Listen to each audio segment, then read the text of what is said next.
በስመ አብ ወወልድ ወመንፈስ ቅዱስ አሐዱ አምላክ አሜን። ከመረጥኳቸው ጋር ቃል ኪዳኔን አደረግሁ። የማይሰለች ተጋዳይ የክብር ኮከብ የገዳም መብራት ስም አጠራሩ ርግናው የተመሰገነ ብፁዕ ቅዱስ ደግ አባት አቡነ ገብረ መንፈስ ቅዱስ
ሀገራችን ኢትዮጵያ ክርስትናን ከመቀበሏ በፊት በሕገ ልቦና እግዚአብሔርን ታመልክ ነበር።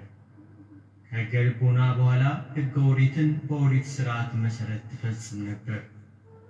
ኢትዮጵያውያን ወደ ኢየሩሳሌም እየተጓዙ ሥርዓተ ኦሪትን ይፈጽሙ ነበር።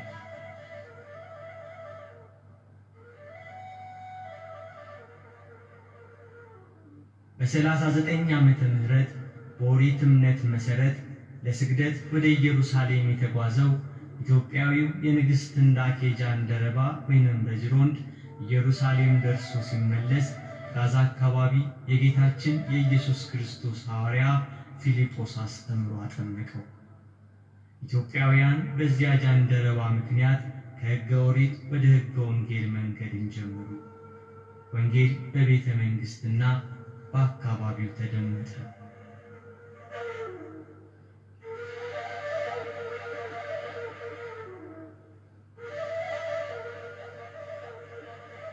በአራተኛው ክፍለ ዘመን አባ ሰላማ ከሳቴ ብርሃን ወይንም ቅዱስ ፍርሚናጦስ ጵጵስናን ከእስክንድርያ የቅዱስ አትናቴዎስ ተቀብሎ ሲመለስ ክርስትና በይፋ የመንግሥት ሃይማኖት ሆነ። ወንጌል በየሀገሩ ተሰበከ።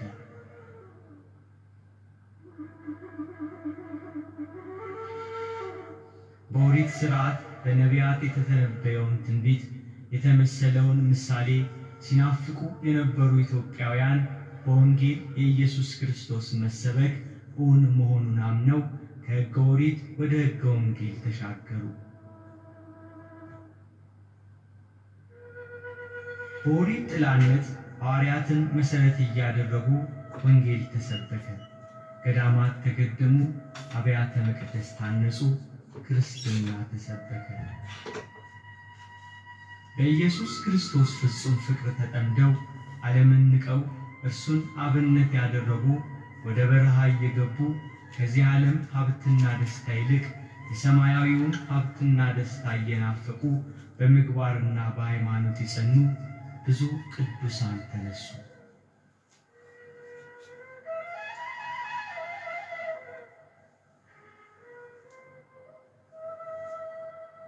ሐዋርያት በዕጣ ተከፋፍለው ከሀገር ሀገር እየዞሩ ወንጌልን እንዳስተማሩ የሐዋርያትን ፈለግ የተከተሉ ቅዱሳን አባቶች ተራራ እየወጡ ቁልቁለቱን እየወረዱ በዱር በገደል እየተጓዙ ባህር ሐይቁን እየተሻገሩ ከሀገር ሀገር የምስራችን ወንጌል የክርስትናን ሕይወት ሰበኩ። ኑሯቸውን በበረሃ አድርገው ድምፀ አራዊትን፣ ግርማ ሌሊትን፣ ጸባጋንንትን እየታገሱ የቅድስናን ሕይወት ለሌላው መብራት እንዲሆን ወንጌል በዓለም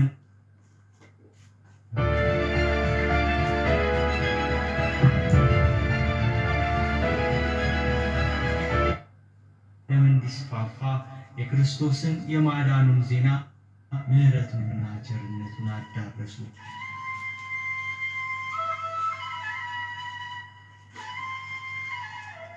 የቅዱሳን ሀገር የክርስትና መዲና ሀገረ እግዚአብሔር የሆነች ኢትዮጵያ ቅዱሳንን ከማክበር በተጨማሪ ቅዱሳን የሚወለዱባት ጻድቃን የሚጠጉባት ሀገር ናት። ቅድስና ቅዱስ የሆነው እግዚአብሔርን ቅዱስ እንደሆነ በቅድስና ቅዱስ የሚሆንበት ሕይወት ነው። እኔ ቅዱስ እንደሆን እናንተም ቅዱሳን ሁኑ እንዳለ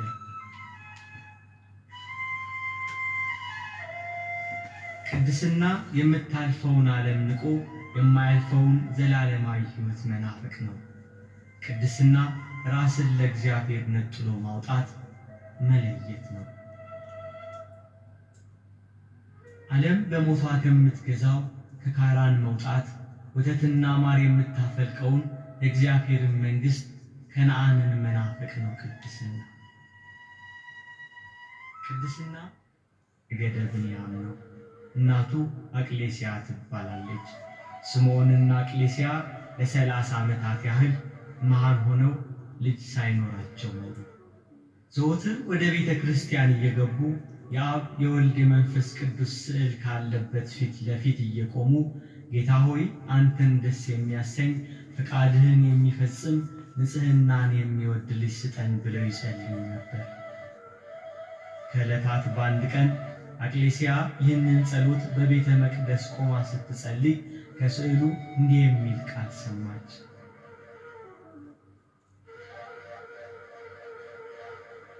ስልጣኑ ከሰማይ ከፍታ ከፍ የሚል ንጽሕናው ከሚካኤልና ከገብርኤል የሚተካከል ክህነቱ እንደ መልከ ጼዴቅ አኗኗሩ እንደ መጥምቁ ዮሐንስ ሕይወቱ እንደ ነቢዩ ኤልያስ የሆነ ልጅ እንጂ ተቀበይ አላት። ከስዕሉ ላይ የወጣው ድምፅ የኤሳውና የያዕቆብ እናት ርብቃ በማኅፀኗ ስለነበረው ጽንስ እግዚአብሔርን ልትጠይቅ እንደሄደች አቅሌስያም እንደ ርብቃ ስለ ልጅ ማግኘት እግዚአብሔርን ቃል ልትጠይቅ ብትሄድ እግዚአብሔር ክብሩ ከፍ ያለ ልጅ እንጂ ብሎ ሰጣት። መጋቢት 29 ቀን አቅሌስያ ጸነሰች።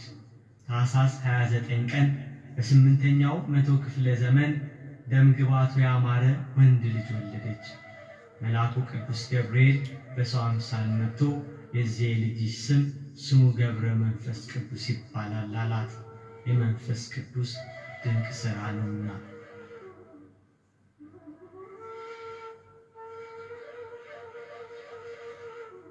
ስለ ጻድቁ መወለድ በሄኖክ መጽሐፍ እንደተነገረ ከአዋላጅቶች ተነስቶ ቅዱስ ቅዱስ ቅዱስ እግዚአብሔር አሸናፊ እያለ እንዳመሰገነ አባታችን ገብረ መንፈስ ቅዱስም ዕለቱን ተነስቶ ለአብ ለወልድ ለመንፈስ ቅዱስ ምስጋና ይገባል እያለ ሰገደ።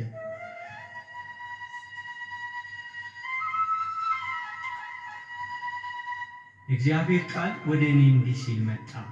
በሆድ ሳልሰራ አውቄሃለሁ፣ ከማኅፀን ሳትወጣ ቀድሼሃለሁ፣ ለአሕዛብ ነቢይ አድርጌሃለሁ እንዳለ ለነቢዩ ኤርምያስ። ኤርምያስን ከማኅፀን ሳይወጣ በእናቱ ማኅፀን ሳይሰራው እንደባረከው አባታችን አቡነ ገብረ መንፈስ ቅዱስንም ባረከው። አባታችን አቡነ ገብረ መንፈስ ቅዱስ ከተወለደ ከ3 ዓመት በኋላ እግዚአብሔር አምላክ መልአኩ ቅዱስ ገብርኤልን አዘዘው። ሕፃኑን ከእናቱ ክንድ ተቀብለህ ወደ 7ቱ ሰማያት አምጣው ብሎ። መልአኩ ቅዱስ ገብርኤል ሕፃኑን ከእናቱ ክንድ ተቀበለ። ሴት ልጅ ልጇን እንድትታቀፍ በክንፎቹ አቀፈው። ወደ ሰማይ ከፍ አድርጎ ሕፃኑን ሲስመው በዚያ የነበሩ ሰዎች ተገረሙ። መልአኩ ቅዱስ ገብርኤል እስከ 7ቱ ሰማያት አወጣውና ወደ እግዚአብሔር መንግሥት አቀረበው።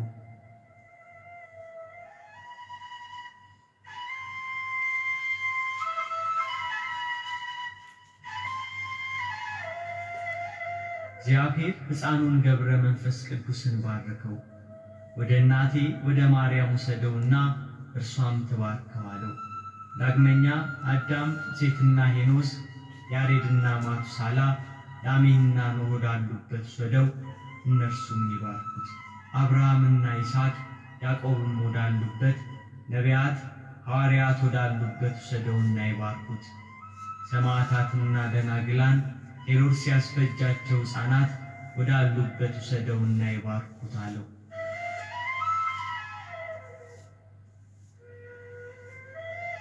መልአኩ ቅዱስ ገብርኤል ሕፃኑን ወደ እመቤታችን ወሰደው።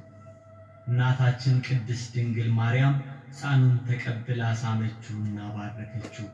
ዳግመኛም ወደ ቅዱሳኑ ሁሉ ወሰደውና ሰላም አሉት። እግዚአብሔር አምላክ መልአኩ ቅዱስ ገብርኤልን አዘዘው። ሕፃኑን ብዙ ገዳማውያን ወዳሉበት ገዳም ወሰደውና ከበራፋቸው አስቀምጠው። ለዚያ ገዳምም አበምኔት ሕፃኑን ከበረህ አንስተህ ከአንተ ዘንድ አኑረው፣ ስለ ልብስና ምግቡ አታስብ፣ ሕፃኑ የመንፈስ ቅዱስ ማደሪያ ነውና ብለህ ንገረው አለው።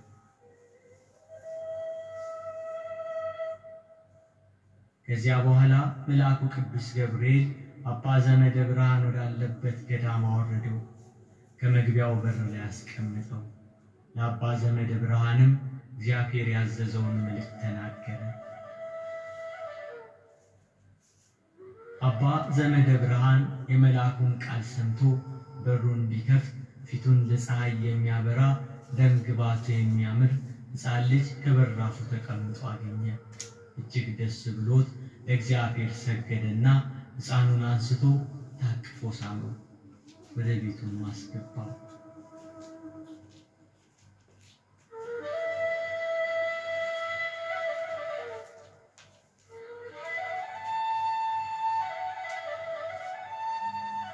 አባ ዘመደ ብርሃን ሕፃኑን ገብረ መንፈስ ቅዱስን በፍቅርና በሥርዓት አሳደገው። መዝሙረ ዳዊትንና የቤተ ክርስቲያንን መጽሐፍት አስተማረው። لمعارك حياتنا سهلة حقيقة، نلاقيه في كل مكان، في اللي ما يشوفه موجود، لكنه አረገዲ ቁና ሲደርስ ስሙ አብርሃም ወደሚባል ጳጳስ ወሰደው። ጳጳሱ አብርሃም ባረከውና ማዕረገዲ ቁና ሾመው። እንደ ቀዳሚ ሰማዕት ቅዱስ እስጢፋኖስ አባታችን ገብረ መንፈስ ቅዱስ ጸጋና ሞገስ የተሞላ ሆነ።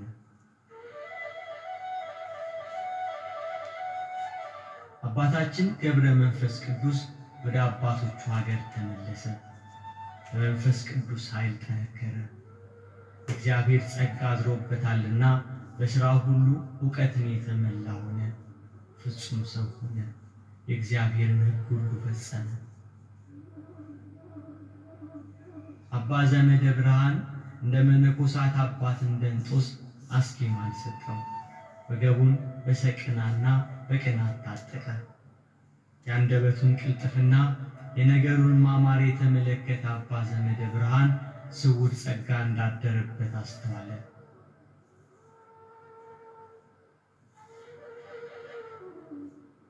ከዘመናት በኋላ አባታችን ገብረ መንፈስ ቅዱስ ቀሰሰ። በጾምና በጸሎት ተወሰነ። ሰማያዊውን ሕይወት እየናፈቀ ከሰው ተለይቶ በገዳም ብቻውን ኖረ። ምድራዊውን ሀብት ንቋልና እንደ ሐዋርያት የታምራትና የፈውስ ሀብት ተሰጠው።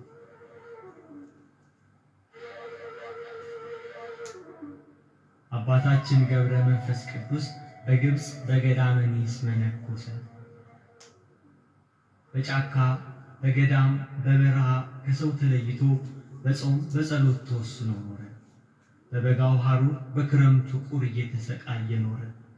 በሰውነቱ ላይ ልብስን አልለበሰም፣ ራቁቱን ነበር። ራቁቱን በባህር ላይ ቆሞ ይጸልይ ነበር። ወገቡን በማቅ በሰንሰለት ታጥቆ ነበር።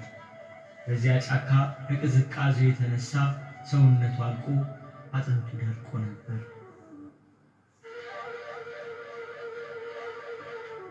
ሰውነቱን በእግዚአብሔር ፊት ራቁትሽን ትቆሚያለሽ፣ እወቂ፣ ጽኚ፣ በርቺ፣ ጨክኝ እያለ ይገሥጻት ነበር። በጾም በጸሎትና በስግደት በብዙ ትጋት ቀንም ሌሊትም ጽሙድ ሆኖ ያለ ረፍት ብዙ ጸሎትን ይጸልይ፣ ስግደትንም ያበዛ ነበር።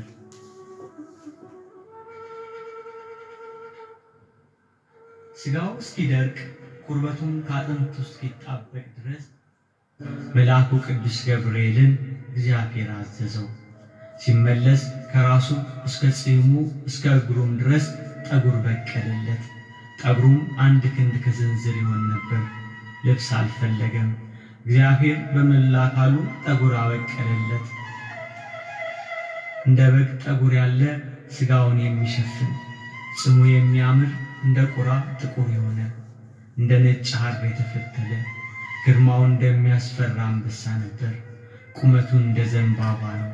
መዓዛው እንደከበረ በስቂጥስ እንደሚባል ሽቶ ያማረ ሲሆን መዓዛው ጫካውን ይሞላ ነበር።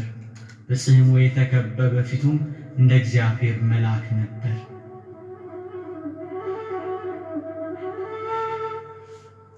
አባታችን ገብረ መንፈስ ቅዱስ ሰውነቱን ከቀን ወደ ቀን በልዩ ልዩ ገድል ይቀጣት ነበር። ነምሮቹና አናብስቱ ራሳቸውን ዝቅ አድርገው ተገዙለት፣ ከእርሱ ጋር ተስማምተው ኖሩ። ሁሉም ብፁዕ አባታችንን ሊጎዱት አልቻሉም። በእግዚአብሔር ኃይል የአናብስቱን አፍ እንደዘጋ እንደ ነቢዩ ዳንኤል ሆነ።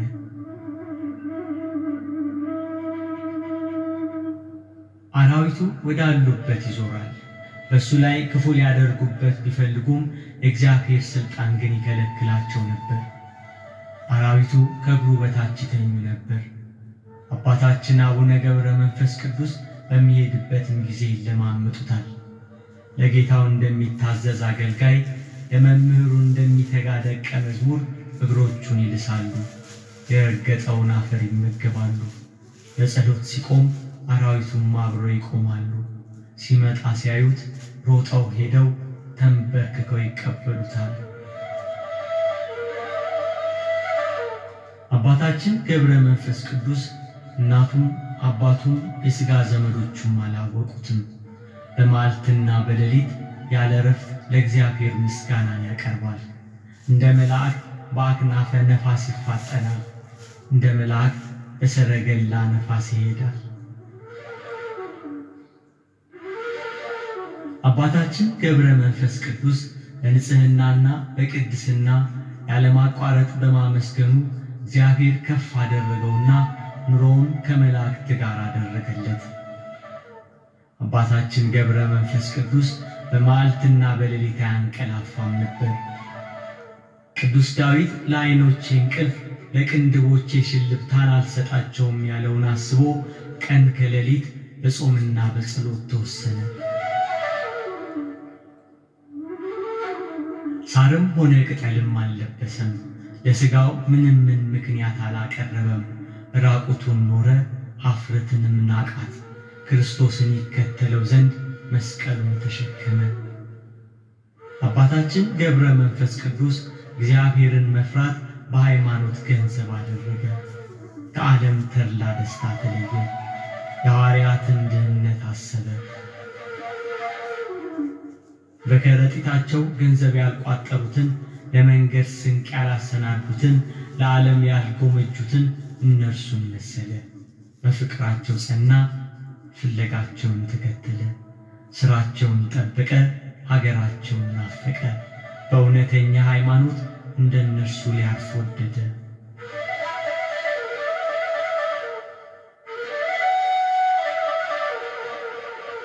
አባታችን ገብረ መንፈስ ቅዱስ ብዙ ውርጭ ብዙ አመዳይ በሚገኝበት ደሴት ረግረግ በሆነ ጥልቅ ጉድጓድ ኖረ።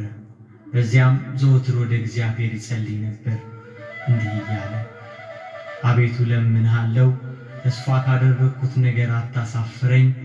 ከማኅፀን ጀምሮ በአንተ ተጣልኩ። ከእናቴ ማኅፀን አንተ አምላኬ ነህ። በማኅፀንም አንተ ጠበቅከኝ። ስም አጠራሪ አንተ ነህ። መላእክተኛህን ላክ። ከእናት ከአባቴም ቤት አወጣ። مع نهاية العطلة الصيفية الجميلة حان الوقت الآن للعودة إلى المدرسة وها هم أصدقاء يتوقعين بجاكا ببرها بقدام نوركين አቤቱ የሚገለጥ ምሕረትህን ፈጥነህ አድርግልኝ። ይህም እንደ ሥራዬ ሳይሆን እንደ ቸርነት ነው እንጂ አቤቱ ጌታ ሆይ ለኔ ፊትህን አሳየኝ።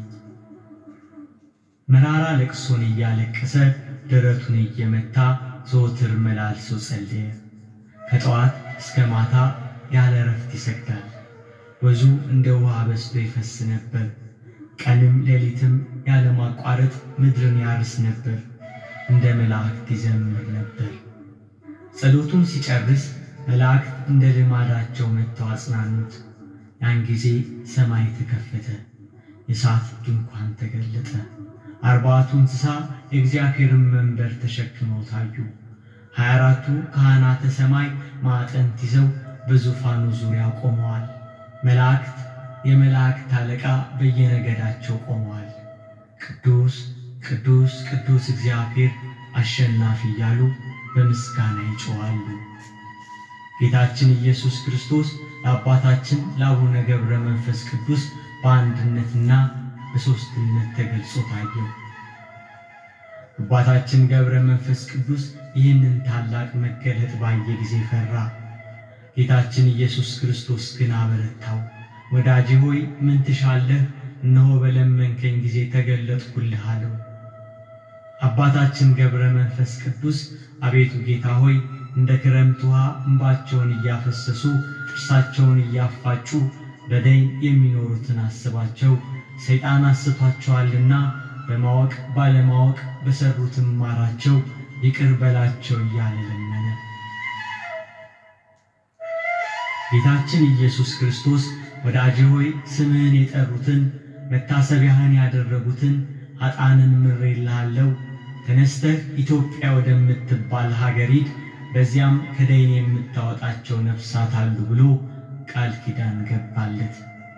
አባታችን ገብረ መንፈስ ቅዱስ በነፋስ ሰረገላ ሆኖ መልአኩ ቅዱስ ገብርኤል እየመራው ወደ ኢትዮጵያ መጣ። እጆቿን ወደ እግዚአብሔር ትዘረጋለች ተብሎ ትንቢት ወደ ተነገረላት ወደ ቅድስት ሀገር ወደ ኢትዮጵያ መጣ።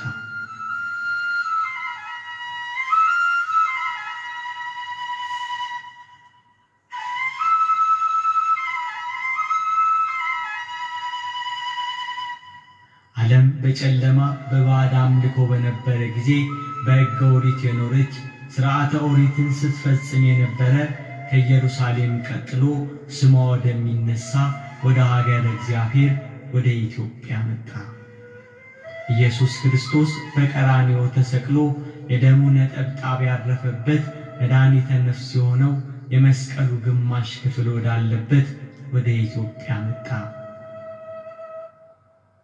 ከገማደ መስቀሉ ጋር ብዙ የቅዱሳን አጽም ወደ መጣበት ወደ ኢትዮጵያ መጣ። ሙሴ ከእግዚአብሔር ተቀብሎ እስራኤል ዘሥጋ በምድረ በዳ እግዚአብሔር ከእነርሱ ጋር የሚገለጽበት የቃል ኪዳኑ ታቦት ወዳለበት የድንግል ማርያም አስራት ወደ ሆነች ወደ ሀገረ እግዚአብሔር ወደ ኢትዮጵያ መጣ።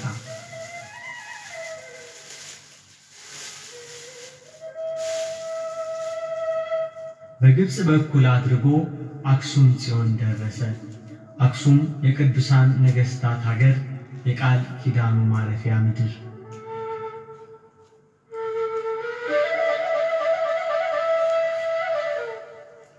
በአክሱም 3 ሱባዔ እየጸለየ ከሰነበተ በኋላ ወደ ሮሃ ወረደ። በላስታ ላሊበላ በሮሃ ከተማ ቅዱስ ላሊበላ ንጉሥ ሆኖ ነግሶ የነበረበት ዘመን ነበር። ከአባታችን ጋር ላስታ ላይ ተገናኙ። ቅዱስ ላሊበላ የፀጉሩን ርዝመት ተመልክቶ ተገረመ። የሚጸልይበትና የሚያድርበት የእንግዳ ቤት ሰጥቶት ጥቂት ቀን ከእርሱ ጋር ሰነበተ። አባታችን ገብረ መንፈስ ቅዱስ የጸለየና ያስተማረ በላስታ ከቅዱስ ላሊበላ ጋር ጥቂት ጊዜያት ሰነበተ።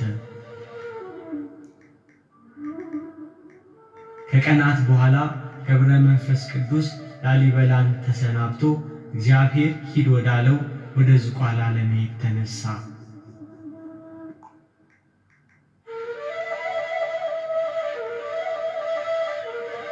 ንጉሡ ላሊበላ አባታችንን አስፈቅዶ አብሮት ወደ ዝቋላ ተጓዘ። ዝቋላ ሊደርሱ ጥቂት ቀራቸው። ናዝሬት አጠገብ አሁን ቆፍቱ ላሊበላ ከሚባለው ቦታ ደረሱ። በዚያ አደሩ። ሌሊት በዚያ ቦታ ላይ ወደፊት ቤተክርስቲያን እንደሚሰራ በራእይ ለአባታችን ታየው። ሲነጋ ምዕራፈ ቅዱሳን በኩረ ገዳማት ወደ ሆነችው ዝቋላ አምባ ወጡ። የዝቋላ ተራራ እጅግ አስቸጋሪ ቢሆንም ከተራራው አናት ላይ የሚታየው ለምለም ሜዳ፣ ጥቅጥቅ ያለው ደን መንፈስን ያበረታል። ዝቋላ ከደረሱ በኋላ አምባው የመናንያን መኖሪያ እንዲሆን ዳሩ እሳት መካከሉ ገነት ይሁን፣ የበረረ ወፍ የሰገረ ቆቃ ይታደንበት፣ ወንጀለኛ ተማጽኖ የሚድንበት ይሁን ብሎ ገዳሙን ገድሞላቸው ሊለያቸው ተነሳ ንጉሡ ቅዱስ ላሊበላ።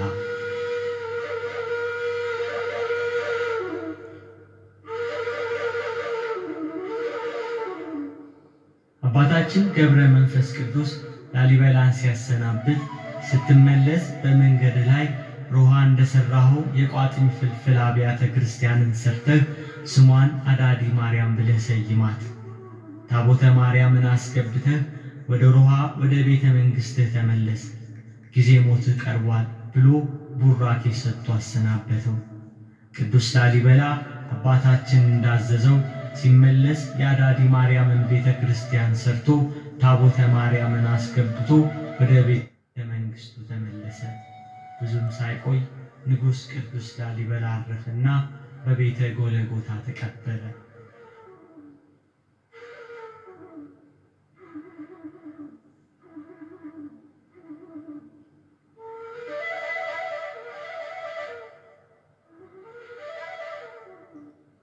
አባታችን ገብረ መንፈስ ቅዱስ ከዕለታት አንድ ቀን ከዝቋላ አምባ ወርዶ ሕዝቡን ሲያስተምር ሰነበተ። ወደ በዓቱ ለመመለስ የዝቋላን ተራራ ሊወጣ ወንበር ማርያም ደረሰ። ወንበር ማርያም ከዝቋላ አምባ ስር ከተራራው ግርጌ ትገኛለች። ወንበር ማርያም ጋር ከዛፉ ስር 3 አረጋውያን ሰዎች ተቀምጠዋል። አረጋውያኑ የመንገድ ዝለት ያደከማቸው ይመስላሉ። አንዳንድ ምዕራፍ እያዘለ ወደ ተራራው ጫፍ እንዲያወጣቸው ጠየቁት። አባታችን ገብረ መንፈስ ቅዱስ በተራ አንደኛውን በጀርባው አዝሎ ጥቂት እንደተጓዘ አንተ የማትበላ የማትጠጣ ሰው ሆይ ደክሞሃልና ከዚያ አስቀምጠኝ አለው። ከዚያ አሳርፎት የቀሩትን ሁለቱን በየተራ መጣቸው።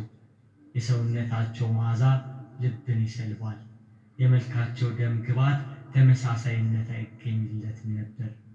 በዚህ የተገረመ አባታችን ከወዴት መጣችሁ ብሎ ጠየቃቸው። ደም ግባታቸው የመዓዛቸው ሽታ አካባቢውን አውዶታልና። በሶስትነትና በአንድነት ታዩት። አሁን ሥላሴ እንደተገለጹለት ገባው። አባቶች አባት ለአብርሃም በመምሪያ አድባር ዛፍ ስር አንድም ሶስትም ሆነው እንደተገለጹት ለአባታችን በዝቋላ ተራራ ላይ በአንድነትና በሶስትነት ሥላሴ ታዩት። ወደ ሰማይ አወጡት፣ 7ቱ ሰማያት አደረሱት።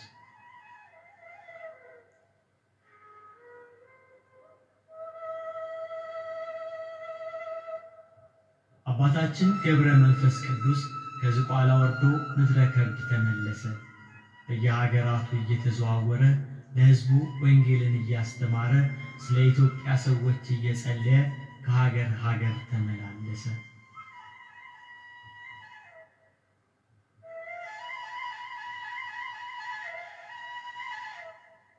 አባታችን ገብረ መንፈስ ቅዱስ 300 ዓመት ሆኖት ነበር። በዝቋላ በውሃ ዳር ቆሞ ምስራቁና ምዕራቡን ሰሜንና ደቡቡን ተመለከተ። እግዚአብሔር ከእርሱ ጋር ነበርና የኢትዮጵያ ሰዎች ኃጢአትም በፊቱ ታየው። ወደ ባህር ቁልቁል ተዘግዝቆ ከባህር እንዳልወጣ በእግሬም እንዳልቆም በሕያው ስምህ እምላለሁ እያለ ቃል ኪዳን ስለተገባለት ስለ ኢትዮጵያውያን 40 መዓልትና ሌሊት በባህር ውስጥ ቆየ። ጌታችን ኢየሱስ ክርስቶስ የአባታችንን ጸሎት ተቀብሎ ስምህን የጠራ መታሰቢያህን ያደረገውን እምርልሃለሁ ብሎ ዳግም ቃል ኪዳን ገባለት። አባታችን ገብረ መንፈስ ቅዱስ ግን መላ ኢትዮጵያን ማርልኝ እያለ እያለቀሰ ጸለየ።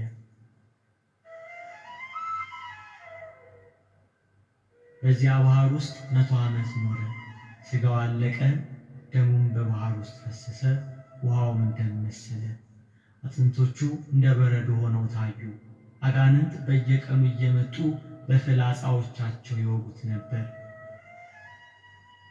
የአባታችንን ጽናት ያየ አምላካችን እግዚአብሔር ወደ ዝቋላ መጥቶ ከባህሩ ዳር ቆመ። ገብረ መንፈስ ቅዱስ ብሎ ተጣራ። ና ከባህሩ ውጣ፣ ኢትዮጵያን ምሬልሃለሁ አለው።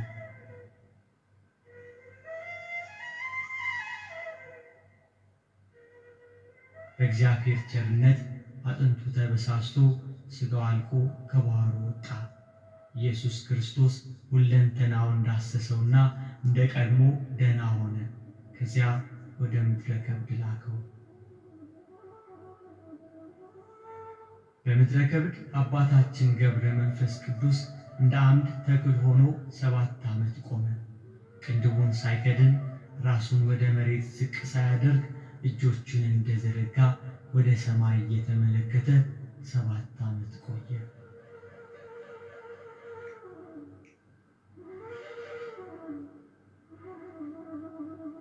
ሰይጣን የአባታችንን ጽናት ሲመለከት በቅናት ተነስቶ በቁራ ተመስሎ ዓይኖቹን አነቆረና አሳወረው።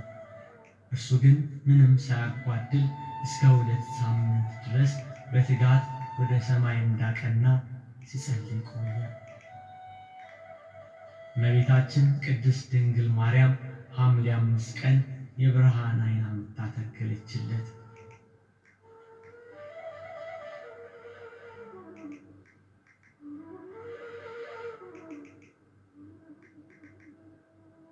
ለሰው ልጆች ሁሉ ምሕረትን ትለምናለህ፣ ተጋድሎህ ይበረታልና ተነስ ወደ ዝቋላ ሂድ አሉት መላእክት።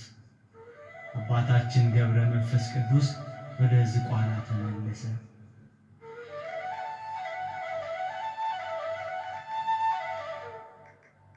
ነቢያትና ሐዋርያት ወገናችን እያሉት መላእክት በክንፎቻቸው አቅፈው እመቤታችን ቅድስት ድንግል ማርያም ወዳጄ እያለችው በመብረቅ ላይ ሆኖ ወደ ዝቋላ ሄደ።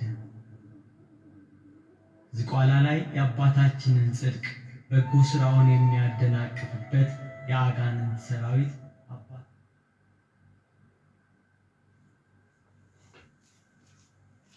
ተከለ።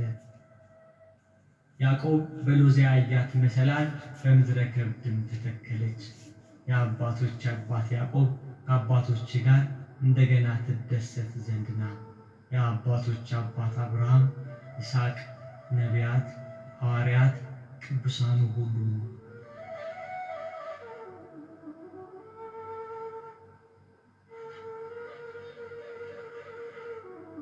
መሰላሉ የአባታችን የአቡነ ገብረ መንፈስ ቅዱስ የሰውነቱ ንጽሕና ነው። በዚያ መሰላል ላይ ጸሎቱ ወደ ሰማይ ይወጣል፣ ወደ እግዚአብሔር ዙፋን ፊት ይቀርባል። ዳግመኛ በዚያ መሰላል ለጸሎቱ መልስ ይወርዳል። መላእክት ጸሎቱን ያሳርጋሉ።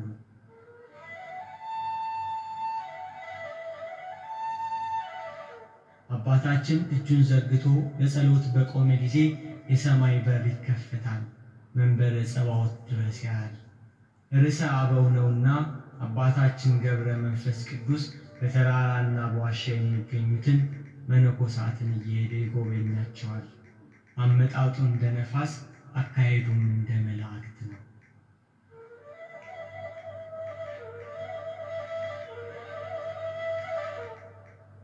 አባታችን ከዚህ ዓለም የሚለይበት ሰዓት ደረሰ።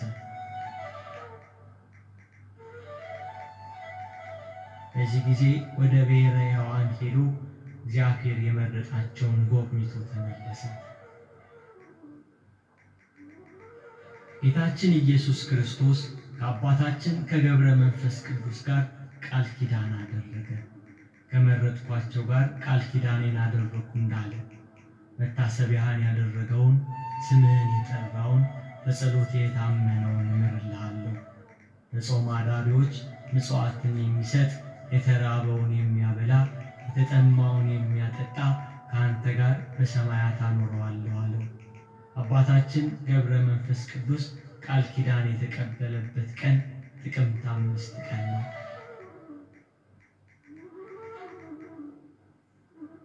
አባታችን ገብረ መንፈስ ቅዱስ ከዚህ ከሚያልፈው ዓለም ወደማያልፈው ዓለም የሚለይበት ቀን በደረሰ ጊዜ በ1415 ዓመተ ምህረት መጋቢት 3 ቀን ዓርብ ታመመ።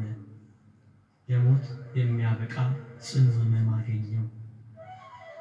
በቀዳሚ ሰንበት እያላበው በሕመም እንደተያዘ በጻማ በድካም እንደ ልማድም ለፍጥረት ሁሉ ወደ አምላኩ እየማለደ እየጸለየ ዋለ። ቅዳሜ ሲመሻሽ ሰውነቱ ደከመ፣ መናገር ተሳነው። ከታመመበት ቀን ጀምሮ እስከሚሞትበት ቀን ድረስ በትዕምርተ መስቀል አምሳል ማማተቡን አላቋረጠም። የሕመሙን ወሬ ሰምተው በረከት ለመቀበል የተሰበሰቡ አባቶች በላዩ ያረፈውን የእግዚአብሔርን ጸጋ ከፊቱ የሚወጣውን ብርሃን ቀይ መልኩን ረጅም የራስ ጠጉሩን እንደ ነጭ ሐር የሚሆን ፂሙን አይተው ተደነቁ። ቅዳሜ ለእሑድ አጥቢያ መጋቢት 5 ሌሊት 7 ሰዓት ሲሆን ከሰማይ የነጎድጓድ ድምፅ ተሰማ። ጌታችን መድኃኒታችን ኢየሱስ ክርስቶስ ወደ አባታችን መጣ። በጌታ መውረድ ምድር ራደች፣ ተራሮች ኮረብቶች ተናወጡ፣ ብርቱ ጩኸት ሆነ። ከዚህ በኋላ ጌታችን ኢየሱስ ክርስቶስ ወዳጄ ሰላም ላንተ ይሁን እያለ ፊት ለፊት አናገረው። የተጋድሎውን ዋጋ ዓለምን ጥሎ የመነነበትን ገንዘብን ሁሉ ጥሎ የተከተለ የሚያገኘውን ዋጋ ሰጠው። የማያልፍ የማይቋረጥ ቃል ኪዳን አደረገ። የጻድቃን መታሰቢያ ለዘላለም ይኖራል ተብሏልና ለዘላለም ስሙን እየጠሩ ምልጃውን የሚጠባበቁ የአባታችንን ጸሎት በእምነት የተቀበሉ ሁሉ ቃል ኪዳኑ እንዲደርሳቸው በምድር ከመረጠው ምድራዊ መልአክ ርዕሰ አበው ከሆነ ከአባታችን ጋር ቃል ኪዳንን አደረገ። ጌታችን ኢየሱስ ክርስቶስ ከአባታችን ጋር ቃል ኪዳን ሲገባ የአባታችን የእጅና የእግሩ ጣቶች እንደ ፋና በሩ፣ ከጠጉሩ ወተት ይፈስ ነበር፣ ከአፉም በረድ የሚመስል ነጭ ንብ ይወጣ ነበር። ወደ ሰማይ ይወጣል፣ እንደገናም ይወርዳል፣ ወደ አፉም ይመለሳል። ከአባታችን ከእጅና ከእግሩ የሚወጣው ከጠጉሩም የሚፈሰው ወተት የመላእክት ምሳሌ የሆነው ቅድስናው ነው። ከአፉ የሚወጣው ነጭ ንብ ቂም በቀል የሌለው ጸሎቱ ነው። የአባታችን ነፍሱ ከሥጋው ተለየች፣ ጌታችንም ተቀብሎ ሳማት፣ ደስታን ሞላት።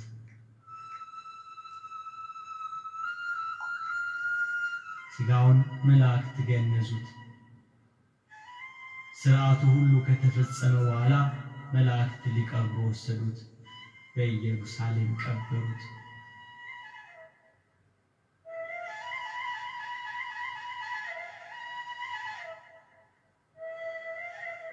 በአባታችን የሥጋ ዕረፍት ቅዱሳን አባቶች ሁሉ አዘኑ። የረገጠውን መሬት እየላሱ የተመገቡ እግዚአብሔር በሄደበት እንዲሄዱ የሰጠው አናብስትና ነምሮች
Radeti barakatin sugni abba kenya abuna gabra manfas kudus hunda kenya walina ta umati waqayyo nagana ula ulman kessen mana waqayyo kessen sinifatau nagana ula